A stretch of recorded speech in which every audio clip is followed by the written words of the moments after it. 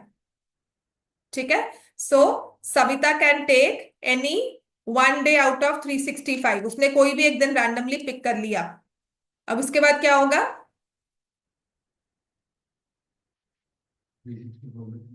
अच्छा, सविता ने अगर पिक करना है तो उसके पास टोटल डेज है 365। उसमें से वो कौन सा दिन चूज करे? तो 1 जनवरी से लेकर 31 दिसंबर तक ऑल डेज कुछ भी उठा सकती है, तो उसके पास 365 ऑप्शन ही है। फेवरेबल उसके पास 365 है। लेकिन जब हम हमिदा के पास आते हैं तो उसके पास भी 365 डेज का ऑप्शन है, लेकिन जो इसने सिलेक्ट कर लिया वो नहीं लेना। तो क्या आ जाएगा?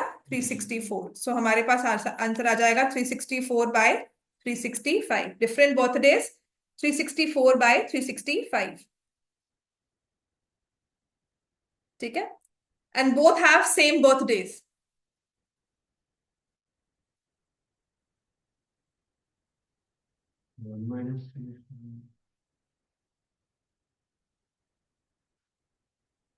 दोनों को एक ही दिन सिलेक्ट करना है। 1/365 हो गया, या 1 - 364/365। तो क्या आ जाएगा? 1/365। This is for same birthday,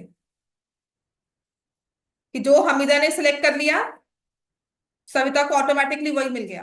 दोनों ने किसी भी रैंडमली किसी भी एक दिन को पॉइंट करना है बस, और वो दोनों किसी ने भी एक ने पॉइंट कर लिया, दूसरे को वो दिन वैसे ही मिल जाएगा।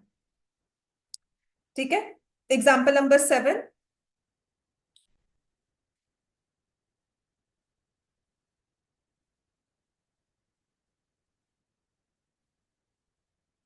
There are 40 students in a class 10. In class 10 of whom 25 are girls and 15 are boys.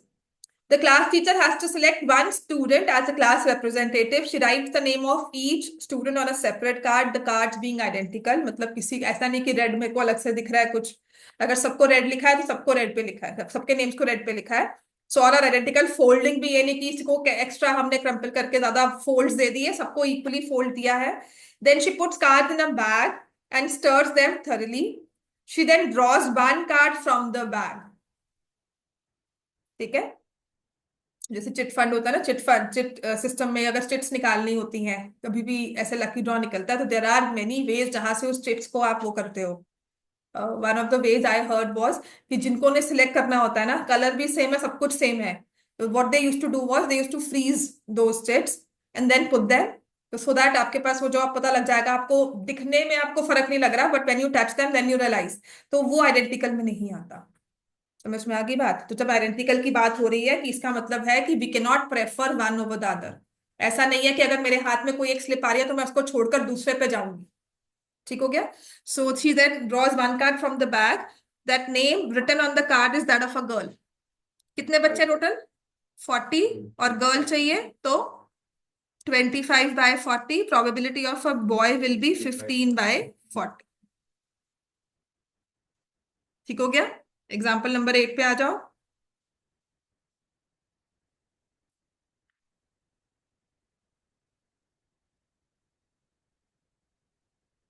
क्या क्लियर है सबको? क्लियर सबको आपने? ठीक है ना? A probability of a box contains 3 blue, 2 white, 4 red marbles. 3 blue, 2 white, 4 red marbles. A marble is drawn at random from the box. Probability of it being white, 2/9. Probability of blue will be 3/9. Probability of red will be 4/9.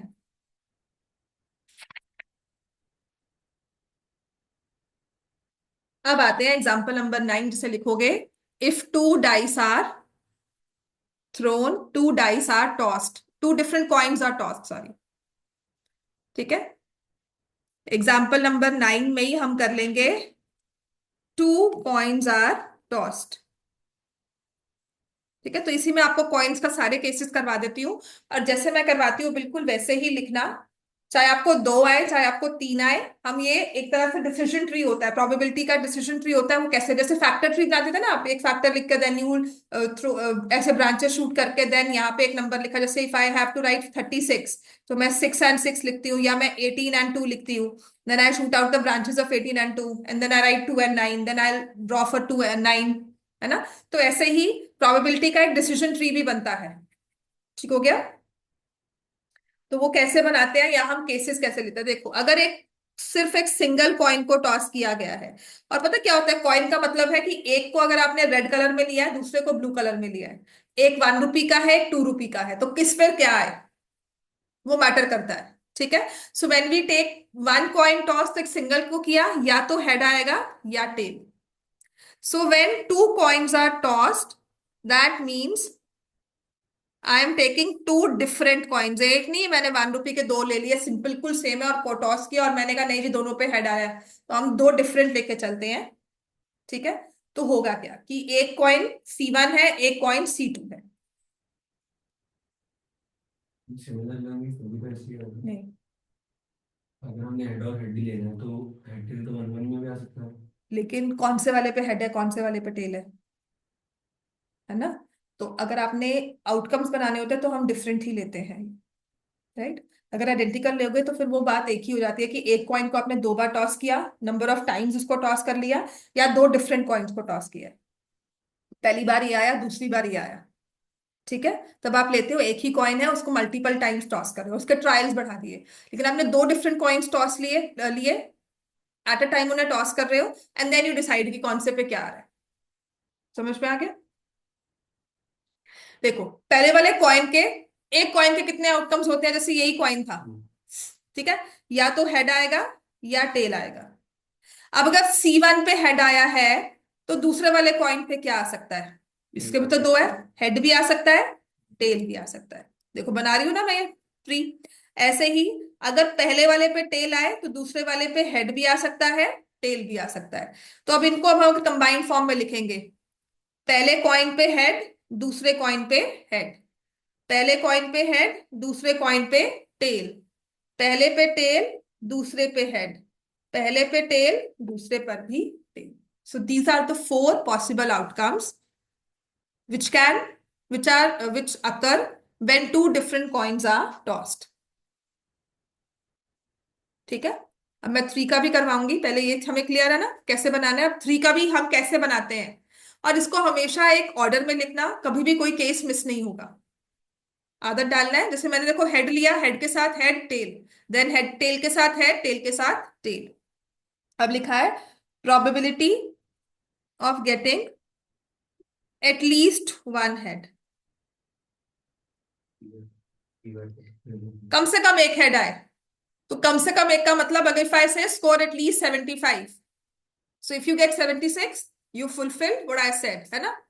तो I should be happy ना, if I से आपका score minimum 75, at least 75 होना चाहिए, तो इसका मतलब 75 और above. If I am saying at least 1 head, that means 1 और मोर। तो कितने हेड मैक्सिमम आ सकते हैं? 2, पर स्कोर अगर हमें 75 कैरी हो एटलीस्ट, तो आप मैक्सिमम 80 ही स्कोर कर सकते हो। यू कैन नॉट से कि नहीं मैम 81 भी स्कोर कर लेंगे, राइट? तो मुझे पता है अपर लिमिट हमारी क्या है। ऐसे ही अगर हमने 2 कॉइन्स टॉस किए हैं, तो एटलीस्ट 1 हेड का मतलब है या तो मैं एग्जैक्टली 1 हेड लेकर आऊं, या फिर 2 हेड्स। मोर देन वन में 2 हेड्स, 3 होगा तो 3, पर मेरे पास यहाँ 3 का ऑप्शन है ही नहीं, वो इम्पॉसिबल हो गया ना, 0 हो गया। ठीक है, सो आई से एग्जैक्टली 1 हेड दो तरह से आ सकते हैं, या तो पहले वाले कॉइन पे आ जाए या दूसरे वाले कॉइन पे आ जाए। ठीक है, तो दैट विल बी 2/4 फेवरेबल, हमारे 2 है आउट ऑफ 4, प्लस 2 हेड्स आए तो उसके लिए दोनों ही हेड चाहिए, दोनों कॉइन्स पे हेड, एक ही case out of 4 which will be 3/4। ठीक है, इसी के साथ केसेस लिख लो, एटलीस्ट वन का है ना, let us go for some other also. If I say at most 1 head, लिखो, ये दो ही वर्ड्स है जो कंफ्यूज करेंगे, at least and at most.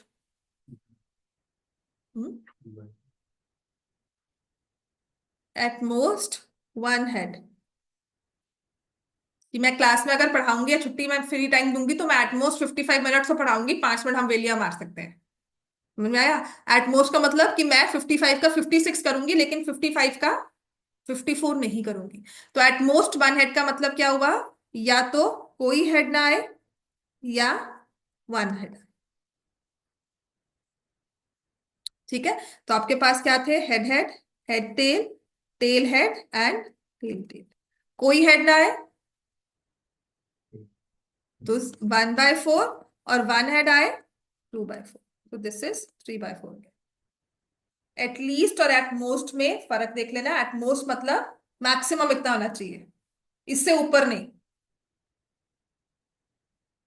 At least आपकी मिनिमम लिमिट सेट करता है, एट मोस्ट आपकी मैक्सिमम, तो मैक्सिमम से कम जितना भी। क्लियर हो गया? प्रोबेबिलिटी ऑफ 1 हेड क्या हो जाएगा, 2/4। ठीक हो गया? अब आते हैं 3 वाले केसेस पर। 3 कॉइन्स आर टॉस्ड, वो भी कर लेते हैं आप। ठीक है, 3 डिफरेंट कॉइन्स आर टॉस्ड, एक 1 रुपी, एक 50 पैसा, एक 5 रुपीज। ठीक हो गया इतना?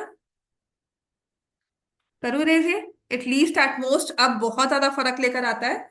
सो we have 3 coins are tossed.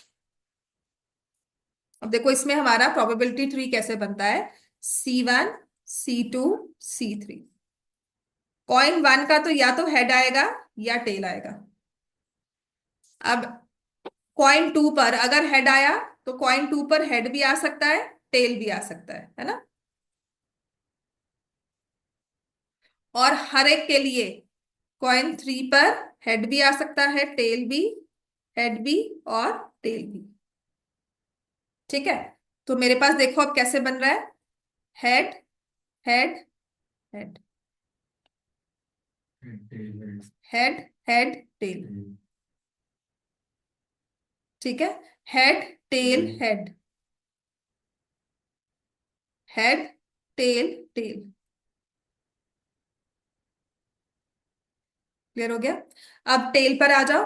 ठीक है, तो इस टेल के लिए भी मेरे पास 2 आउटकम्स हैं और यहां पर भी 2 आउटकम्स हैं। तो मेरे पास है tail head head, tail head tail, tail tail head and tail tail and tail. Right, तो पहले क्या करना है, आपने 3 हेड से मूव करना है। फिर अब देखो मैं बनाती हूँ, अभी हर बार तो ये नहीं बनाऊंगी, ये इन केस अगर आपको किसी फैक्टर ट्री, किसी केस स्टडी में ऐसा कुछ दिया हुआ है तो यू नो कि what is written in this. ठीक है, लेकिन आप खुद सोचो, अगर मैं वैसे बना रही हूं ना तो मैं कैसे लिखूंगी, पहले मैं तीनों हेड्स लिख देती हूँ, फिर मुझे पता है कि मुझे 2 हेड्स रखने हैं, यहाँ पे टेल लिख दिया, फिर इस टेल को इन बिटवीन ले आई, फिर इसको फ्रंट में ले आई। 3 प्लेसेस है, टेल ने तीनों प्लेसेस ऑक्यूपाई कर ली। अब तीनों टेल्स ले आओ और एक हेड एडजस्ट करो, या फिर अब मुझे 2 टेल्स एडजस्ट करनी है, एक हेड रह गया, तो पहला हेड से स्टार्ट हुआ, फिर हेड बीच में आ गया, और फिर हेड एंड में चला गया, और फिर तीनों टेल्स। समझ में आ गया? मैं हमेशा जब भी आउटकम्स बनाती हूँ, चाहे वो 2 का हो चाहे वो 3 का हो, या आगे भी प्रोबेबिलिटी थोड़ी बहुत एडवांस में करोगे, तो ऑलवेज फॉलो अ पैटर्न। इससे ना ऑप्शन हमारा कोई मिस नहीं होता है कभी भी। ठीक है, so if 3 coins are toss, number of possible outcomes कितने हैं, 8। अब आ जाओ, अब एक पैटर्न सा हम नोट करेंगे कि जब एक कॉइन को टॉस किया था तो कितने ऑप्शंस थे हमारे पास, कितने आउटकम्स थे? 2। अगर 2 कॉइन्स को टॉस किया था तो कितने आउटकम्स थे? 4। और यहां पर अगर हम 3 कॉइन्स को टॉस कर रहे हैं तो हमारे पास कितने हैं? 8। ये 2 4 8 क्या है? 2 की पावर्स। यहाँ पे 2 raise to power 1, 1 coin 2 raise to power 1, 2 coins 2 raise to power 2, 3 coins 2 raise to power 3। तो कल अगर आपको कोई कहता है ना कि मैंने 5 कॉइन्स टॉस किए तो आपके पास कितने आउटकम्स हैं? 2 रेज टू पावर 5, 32 आउटकम्स है। कल आपको कोई कहे कि 10 मैंने कॉइन्स को टॉस किया या एक कॉइन को 10 बार टॉस किया, तो आपको पता है आपको कितने केसेस बनाने हैं? 1024, 2 raise to power 10। Always a rule. ठीक है। तो जब मेरे पास जैसे ट्रू फॉल्स का 10 क्वेश्चन आ जाए, कितने मेरे पास आंसर केसेस आ सकते हैं? 1024 आंसर केसेस। ठीक है ना? मतलब अगर मैं कह रही हूँ कि सबने किसी भी 2 की शीट्स मैच नहीं कर दी है, चीटिंग केस नहीं है कि सबने अलग अलग आंसर दिया है, तो I can have 102 raise to power 10 to 1024 answer choices, या फिर मेरे पास डिफरेंट तरह के आंसर चॉइसेस होंगे। अगर किसी ने पहले को ट्रू किया बाकी सबको फॉल्स कर दिया, या सबको ट्रू मार्क कर दिया सबको फॉल्स मार्क कर दिया, तो अगर ऐसे पैटर्न बनाने बैठेंगे ना तो 1024 हमारे पास पैटर्न्स बन जाएंगे। क्लियर हो गया इतना? ठीक है। तो ये हमारे पास एक जनरल ऑब्जर्वेशन। अब आते हैं इन तीनों में ही इफ आई से, ठीक है ना, 3 कॉइन्स टॉस किए हैं, प्रोबेबिलिटी ऑफ गेटिंग 2 हेड्स। बताओ प्रोबेबिलिटी ऑफ गेटिंग 2 हेड्स कितने हैं? फेवरेबल में आओ, 2 हेड्स चाहिए, एग्जैक्टली 2 हेड्स। कितने हैं? 3। 3 आउट ऑफ 8। समझ में आ गया? प्रोबेबिलिटी ऑफ एटलीस्ट 2 हेड्स,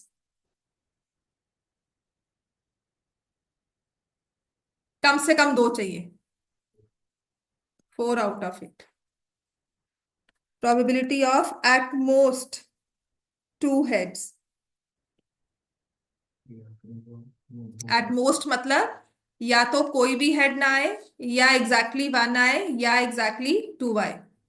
कोई भी ना आए, एक आए, या फिर 2 आए, तो ये आता है 7/8। लिख लो इस चीजों को, यहीं पे गलती होती है, होगा 1 नंबर का ही। एट मोस्ट मतलब मैक्सिमम से मैक्सिमम 2 हेड्स, तो कोई भी हेड नहीं हो सकता, 1 हो सकता है या 2 हो सकते हैं। 0 हेड मतलब सारी टेल्स है। 1 हेड मतलब 1 2 3, ये 4 केसेस हो गए। और 2 हेड्स का मतलब हम ये ले रहे हैं, तो सिर्फ एक ऑल हेड्स को छोड़कर हमने बाकी सभी ऑप्शंस को ले लिया 7/8। तो एट मोस्ट 2 हेड्स का मतलब है probability of getting all 3 tails. ठीक है। एट मोस्ट 2 हेड्स मतलब 1 माइनस probability of getting all tails. ठीक है। अगर मैं आपको बोलूं probability of getting no tail, और हेड्स चाहिए, टेल ना आना है। मैं 3 कॉइन कह रही हूँ टॉस करो, टेल ना आए उसमें कभी भी, तो सारे आपको क्या चाहिए? हेड्स। अब कुछ सोचो ना, पैटर्न लगाओ। Probability is all about your सोच। आपको मैंने कहा ऑल हेड्स आए, ठीक है, मतलब आपने पहला कॉइन टॉस किया, आप क्या कहोगे? हाई टेल ना आए, हाई टेल ना आए, है ना? तो आपको क्या चाहिए? हेड। दूसरी बार कॉइन टॉस कर रहे हो, हाई टेल ना आए, टेल ना आए, फिर से आपको क्या चाहिए? हेड। तीसरी बार टॉस कर रहे हो, फिर से क्या कहोगे? बिल्कुल भी टेल ना आए, है ना? अब 2 बार आ चुका है तो तीसरी बार तो मत ही आए, है ना? तो आपको तीनों ही हेड्स चाहिए। So probability is all about your behaviour. Actually probability को तभी बहुत ही वाइडली यूज कॉन्सेप्ट भी है, लेकिन it's all about your behaviour and past trends. ठीक है ना? तो जब भी ऐसा कुछ प्रोबेबिलिटी आपको बहुत बेसिक वाली है, डाइस को थ्रो कर रहे हो, टेल को थ्रो कर रहे है, कॉइन को टॉस कर रहे हो, कार्ड्स को में से निकाल रहे हो, या फिर you are picking a ball out of a bag, ठीक है ना? बहुत बेसिक से एक्सपेरिमेंट्स होते हैं जिनमें आपको प्रोबेबिलिटी आएगी, और आपको यही सोचकर चलना है कि आप मतलब you think about in that ways. No tail कहाँ है? 3 कॉइन्स है, तो कैसे चलोगे? तीनों को टॉस कर रहे हो, और तीनों पे आप क्या मांगना चाहते हो? कि तीनों पर ही टेल बिल्कुल ना हो, किसी एक पे हो सकती है? नहीं, मैं कह रही हूँ नो टेल। राइट, चलो। अब आते हैं एग्जाम्पल नंबर 10। इस पर लिखा तो हुआ है, दिया हुआ बुक में example 10, not from examination point of view but you never know. In a musical chair game, the person playing the music has been advised to stop playing the music at any time within 2 minutes after she starts playing. 2 minute के बीच बीच में उसको बंद करना है within 2 minutes. ठीक है. What is the probability that the music will stop within half minute after starting? तुमने musical chairs का तुम्हारा है, you are in charge of the music. आपको कहा गया कि घड़ी में टाइम स्टार्ट होगा 2 मिनट से पहले पहले आपने कभी भी म्यूजिक को ऑफ कर सकते हो. विद इन 2 मिनट्स का मतलब 2 मिनट से पहले पहले, मतलब आपका म्यूजिक 2 मिनट से ऊपर चलना नहीं चाहिए. ठीक है. तो आपने ऑन किया, 1-2 सेकंड्स के बाद ऑफ कर दिया, 3 सेकंड के बाद भी कर सकते हो, 4 सेकंड्स के बाद भी कर सकते हो, 10 सेकंड के बाद कर सकते हो. तो मैक्सिमम से मैक्सिमम जैसे ही 120 सेकंड आया आपने तब ऑफ कर दिया. तो आपसे आपके पास 1 से लेकर 120 सेकंड तक बहुत इतने सारे ऑप्शंस हैं कि आपने 1 सेकंड पे ही ऑफ कर दिया, प्ले किया, 1 सेकंड पे ऑफ. देन मतलब you are setting your system in automatic way कि वो 1, 2, 3, 4 किसी भी टाइम पर वो स्टॉप करे रैंडमली. यही हुआ ना. या फिर आपने कहा कि अच्छा आप बात करो, अच्छा अभी 30 सेकेंड है, फटाफट से क्या आई हैव टाइम, 36 हुआ तब भी आप ऑफ कर सकते हो. राइट. तो आपके पास कितने ऑप्शंस आ गए starting from 1 to 120 seconds.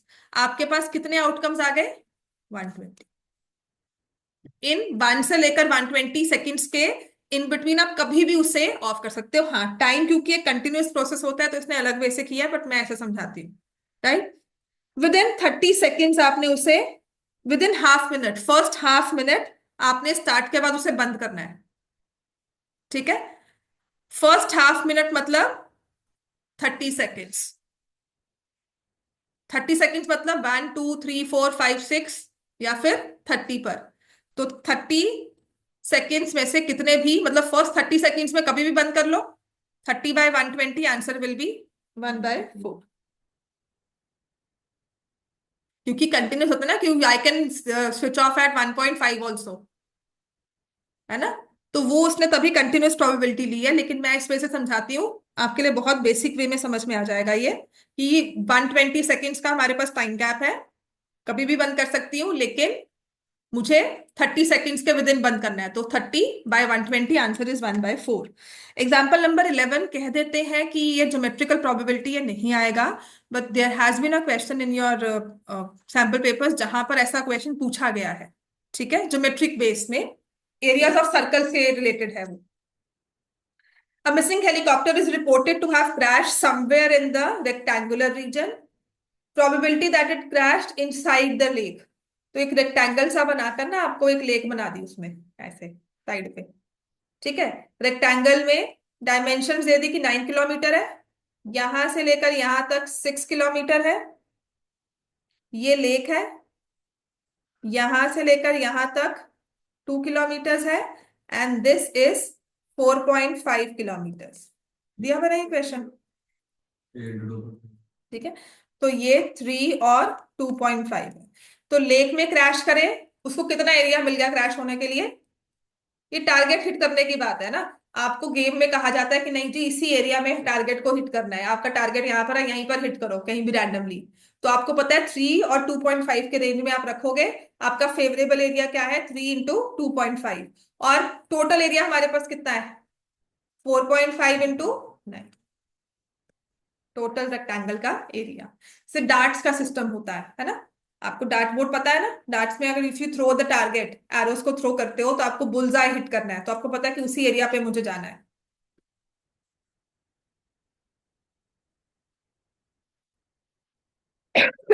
This is called geometrical probability. ठीक है. और वो क्वेश्चन ऐसे आया हुआ था आपके एरियाज ऑफ सर्कल के साथ रिलेट किया हुआ. सैंपल पेपर का ही क्वेश्चन है ये. ऐसे एक सर्कल दिया हुआ है ड्रॉ करके,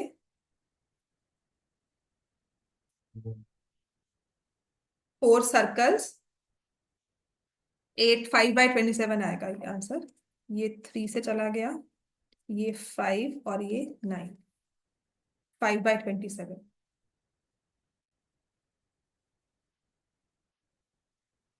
ऐसे ना 4 सर्कल्स टचिंग ईच अदर ऐसे ड्रॉ किए हुए हैं. All circles are of identical size. ठीक है. सबकी रेडियस दी हुई है 1 सेंटीमीटर. Radius is 1 centimetre. ठीक है, एक बोर्ड क्रिएट किया गया है ऐसा। So if a dart is throne या एरो थ्रो किया जा रहा है, सो what is the probability that it will not lie or it will not shoot any, it will not fall on any of the circles. हाँ, divided by area of the square. समझ में आ गया? Probability निकाल रहे हैं ना, probability that if a die is thrown और if a point is thrown, if a coin is thrown, it will not land on any of the 4 circles. तो रेडियस सबकी 1 है, तो इसके हिसाब से स्क्वायर की साइड कितनी हो जाएगी? 2 centimetre. Area of 1 circle is pi. ठीक है, तो सर्कल का एरिया कितना हो गया? हाँ हाँ, 4 हो जाएगी, sorry. Side of the square will be 4 centimetre. Area of 1 circle will be pi, pi r square होता है ना, पाई आर 1 है, तो एरिया ऑफ 1 सर्कल क्या आएगा? पाई। 4 सर्कल्स का एरिया क्या है? 4 पाई। So probability that coin does not fall on circle will be equal to 16 minus pi minus 4 pi upon 16 area of the square minus area of 4 circles minus area of square. Favourable area हमारा है square, circles को हटा दो, और total area है area of the square, कि square में coin कहीं भी गिर सकता है। ठीक है, और वो कॉइन वाले एरिया में ही लैंड करे तो वो क्या होगा? 4 pi by 16। Probability coin lands on circles, 4 pi by 16 या पाई बाय 4, और यहां पर 4 कॉमन लोगे तो 4 माइनस पाई बाय 4। समझ में आ गया? तो ये ज्योमेट्रिकल प्रोबेबिलिटी होती है, जिसका कहा गया था कि नहीं आएगा पेपर में, या लिखा हुआ है, बट सैंपल पेपर में एक क्वेश्चन दिया हुआ था।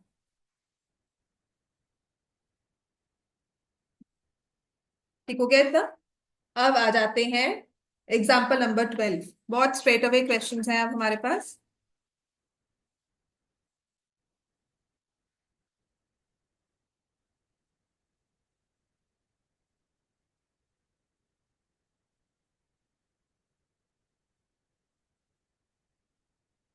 So next we have example number 12.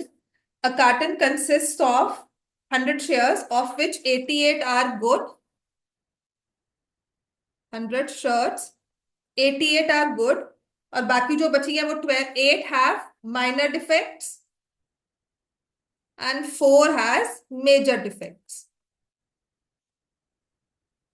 Jimmy, a trader, will only accept the shirts which are good, but Sujata, another trader, will only reject the shirts which have major defects. One shirt is drawn at random from the carton. What is the probability that it is acceptable to Jimmy? Jimmy सिर्फ अगर अच्छी shirt होगी, कोई भी defect नहीं होगा, तभी लेगा, है ना? 88/100। And probability that it is acceptable to Sujata, तो उसको मेजर डिफेक्ट्स चाहिए, माइनर कहते हैं कोई बात नहीं, तो क्या हो जाएगा? 96/100।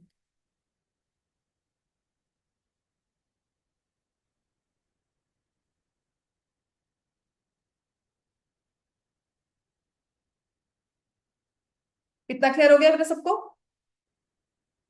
ठीक है, एग्जाम्पल 13 पर आ जाओ। पढ़ेगी पहले?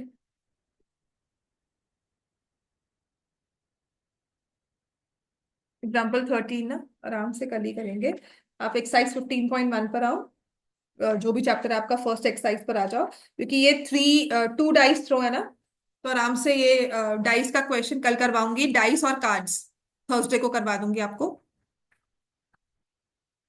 एक्सरसाइज जो है हमारी फर्स्ट है, probability of an event plus probability of event not E is 1। Probability of an event that can not happen is 0। Such event is called impossible event. Uncertain नहीं होता वो इम्पॉसिबल। प्रोबेबिलिटी अनसर्टन इवेंट्स के लिए होती है। ठीक है, probability of an event that is certain to happen is 1। Such an event is called a certain event or a sure event. Sum of probabilities of all elementary events of an experiment is 1. The probability of an event is greater than or equal to 0 or less than equal to 1. अच्छा, उसने कहा है driver attempts to start a car, the car does not start और starts. तो ये equally likely outcomes है। मैंने car start की, या तो स्टार्ट होगी या नहीं होगी। नहीं, नहीं है, ये इक्वली लाइकली नहीं है। स्टार्ट होना ना होना एक कार का बहुत सारे फैक्टर्स पर डिपेंड करेगा, है ना। नई कार है, पुरानी कार है, तो उसके केसेस को देखकर ही आप कहोगे। ये आपको दी जाती है, जैसे एक प्लेयर है, विन और लूज, तो 50-50% चांसेस नहीं है। If two players are playing a match, है ना, इक्वली लाइकली होता है कि I can not choose one over the other. Two players हैं ए एंड बी, रैंडमली दोनों बैडमिंटन मैच चल रहा है, तो किसके पास जाओगे आप पास्ट परफॉर्मेंस देखकर फिर सिलेक्ट करते हो, है ना। प्रोबेबिलिटी ऑफ विनिंग, जैसे किसी अगर कोई प्लेयर है इंडियन टीम में खेल रहा है, तो हम कहते हैं नहीं नहीं, पास्ट इसकी परफॉर्मेंस बहुत अच्छी रही है, अच्छी फॉर्म में है, तो चांसेस ज्यादा है इंडिया के। And if he is on the crease, अगर वो अपने उस पे टिका हुआ है, अपने उस पर, है ना, अपने बॉलिंग लाइन पर या बैटिंग पर, तो देन वी से कि नहीं वो अच्छा है। तो ऐसे ही यहाँ पर ही इसको हम लोग इक्वली लाइकली में नहीं लेंगे। The player attempts to shoot a basketball, he और शी शूट्स और misses the target, depends on the player itself. मुझे कहोगे तो ज्यादा शूट का होगा, लेकिन कोई बास्केटबॉल प्लेयर जो प्ले करता है, जो अच्छा प्रैक्टिस किया हुआ है, तो ऑब्वियसली उसका मिस और शूट डिपेंड करता है उसके थ्रो पर। A trial is made to answer a true false question, these are equally likely, चाहे मुझे पता है चाहे नहीं पता है। अगर पता भी ना भी हो, तो या तो मैं ट्रू मार्क करूंगी या फॉल्स, कैन नॉट से वाला ऑप्शन ही नहीं है। ठीक है, तो इक्वली लाइकली दोनों की probability is 1/2। A baby is born, it's a boy और a girl, same, equally likely होते हैं, either it will be a boy or a girl. By is tossing a coin considered to be a fair way of deciding which team should get the ball at the beginning of a football game.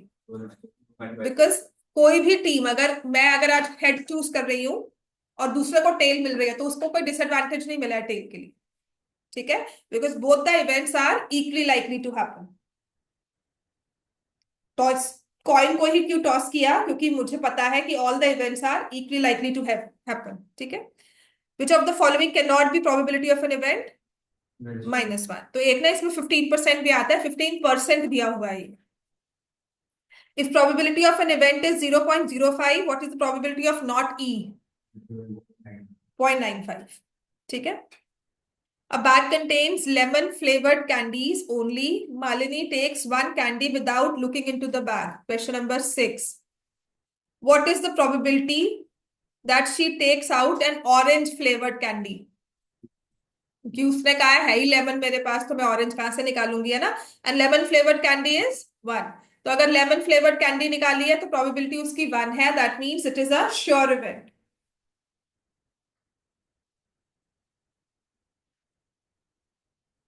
It is given in a group of 3 students that probability of 2 students not having the same birthday. 2 students not having same birthday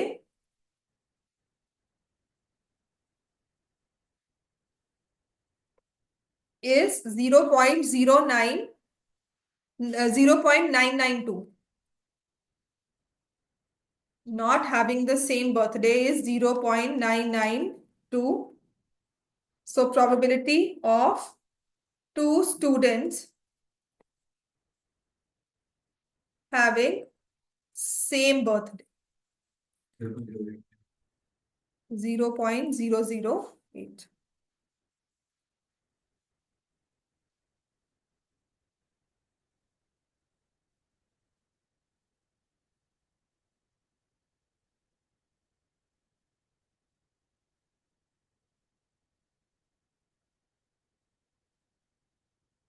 Question number 8.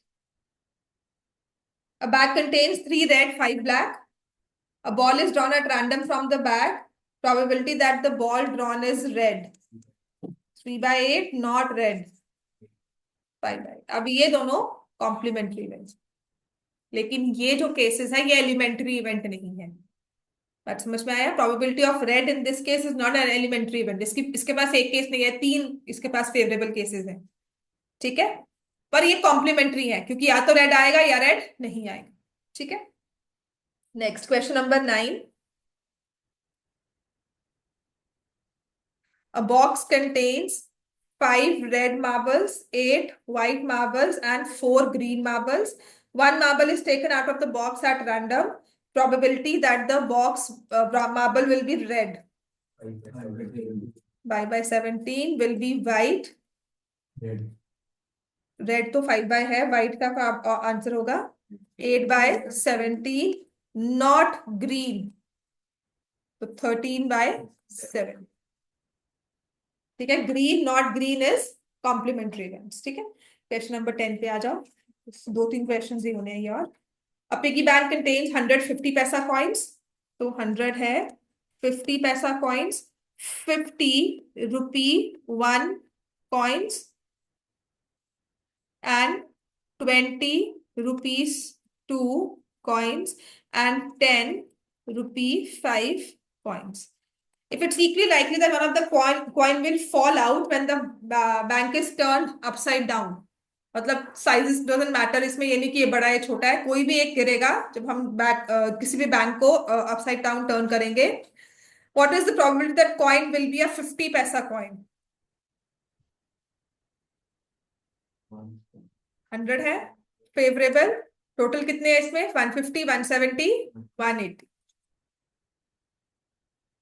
Will not be a rupee 5 coin, 5 पैसा नहीं, 5 रुपी नहीं होना चाहिए, नहीं होना चाहिए, not. तो इसको छोड़कर 170 बाय 180 या 17 bye 18।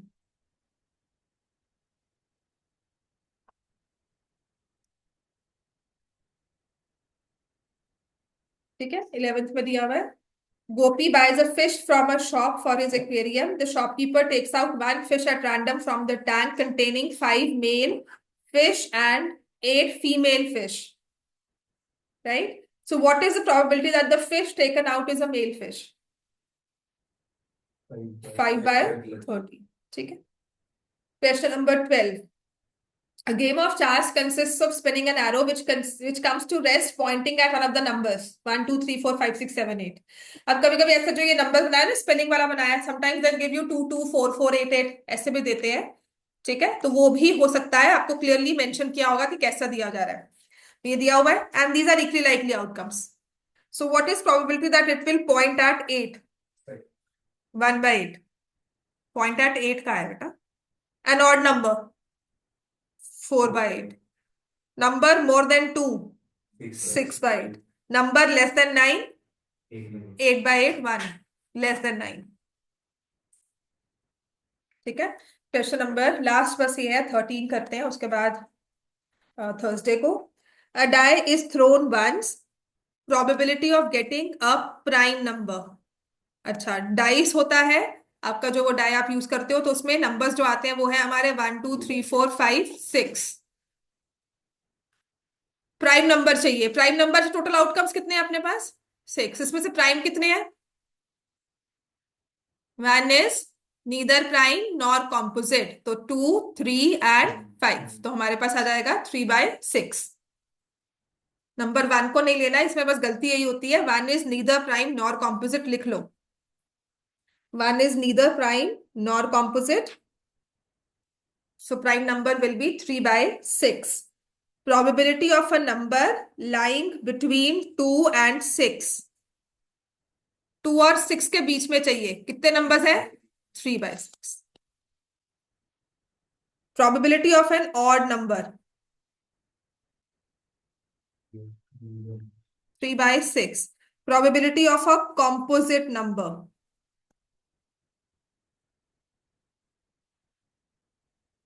2 by 6। 1 is neither prime nor composite, मैंने बोला था पहले, तभी मैंने दोबारा लिखा 2 by 6। कॉम्पोजिट नंबर मतलब 4 और 6।